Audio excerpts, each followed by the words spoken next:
There we are. Welcome to Viking Preparedness. I am Pastor Joe Fox.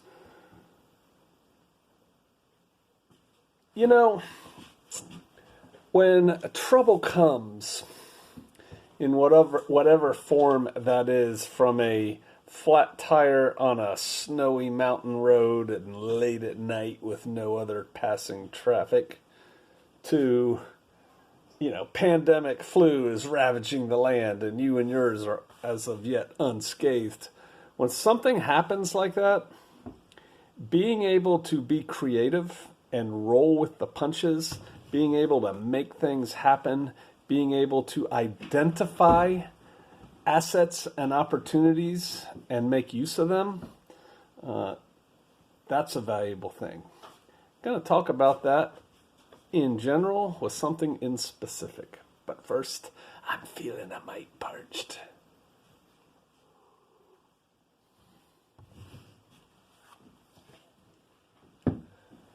Viking meetups.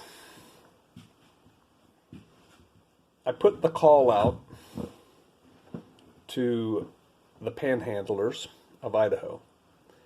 And I had lots of comments and lots of people contact me that said, if somebody else wants to do it, let me know. I had one person say, I'll do it.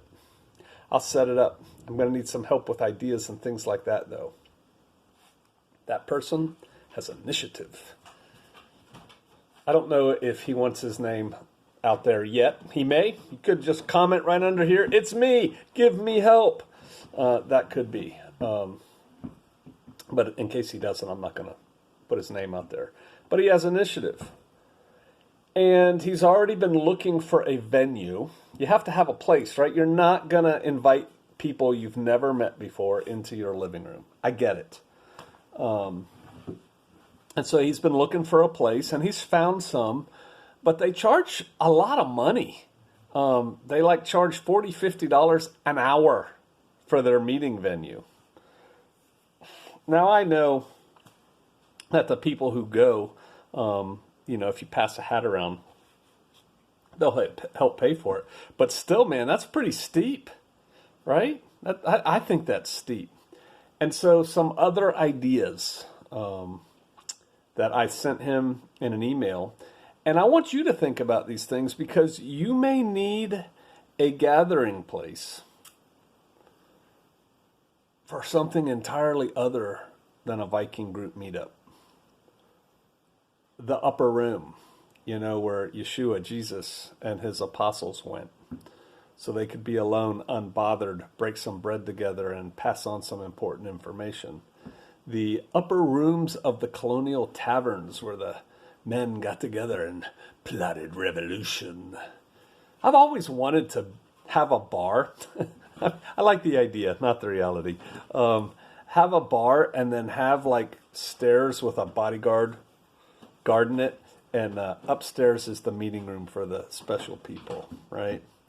I guess they have that in some bars, except they do things that I'm totally not interested in those rooms. I'm not talking about going up there with strippers and lines of Coke. I'm talking about, having meetings and stuff. I just think it would be cool. Again, the idea, not the reality. But to that end, and Peaky Blinders has their little special space too, right? To that end, many restaurants have a room. Most of the time, it's free. They call it a party room. They call it a private room, whatever. You just go in and talk to them.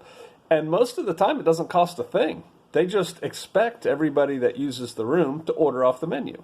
So you could have an event and do it during lunch, right? And say, all right, yeah, we got it. You're expected to order something off the menu, right? But lots of Chinese restaurants, burger joints, pizza joints. I'm talking private, not corporate. Applebee's or something. Privately owned eating venues many times have that. What else did I suggest? Churches. Churches almost always have a meeting room of one kind or another. And so if you're a member of a church, you can probably get a hold of it. Or if you know somebody who's a member of a church, maybe they can get it for the group to have the meeting. Fire departments have rooms, whether or not, you pretty much have to be on the fire department to get access to it, but they have rooms.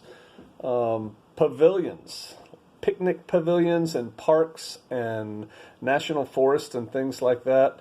They're usually available for reservation, whether first come, first serve. You got to have somebody there early and put signs up. This is for the Viking family reunion, or sometimes they cost a little money, but certainly nothing like $40 or $50 an hour. I get it.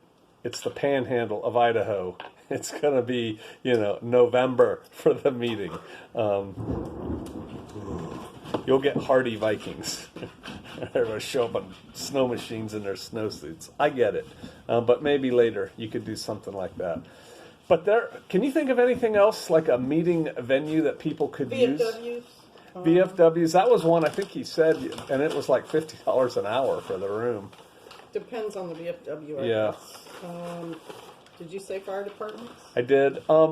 Ballrooms at conference rooms at hotels. Sometimes you can rent them, probably less than $50 an hour, I'm thinking. Right. Sometimes you just rent the room and you can use it. Yeah. But here's the thing. You should be looking for meeting places.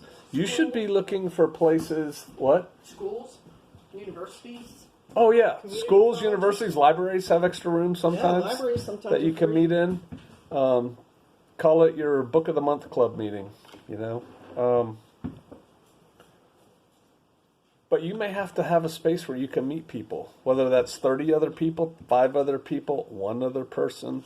And starting to think now, starting to pay attention now when you're going about your day and talking to people and meeting people, you can refine those skills of being able to improvise, adapt, and overcome.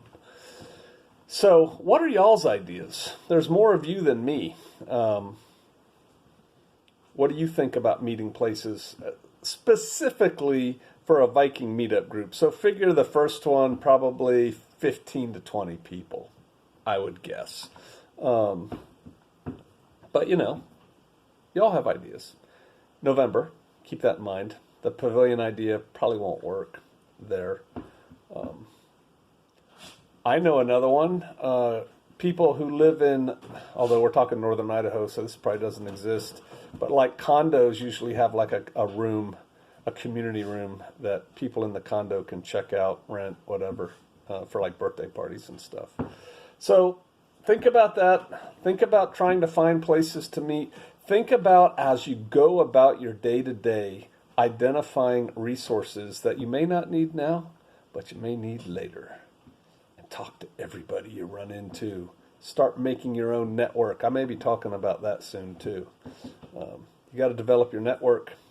You got to have your people. I got a guy for that. I got a guy for that. I got a gal for that. You got to have people. They don't necessarily have to be in your tribe, your mag, your crew, but you got to have people. Who's your brake guy? Who's your mechanic? Who's your roofer guy? Who's your farrier? Whatever. Can you think of anything you want to add to this discussion? I'm getting the nod. I mean the shake. All right. Do the best you can with what you got where you're at. See you out there.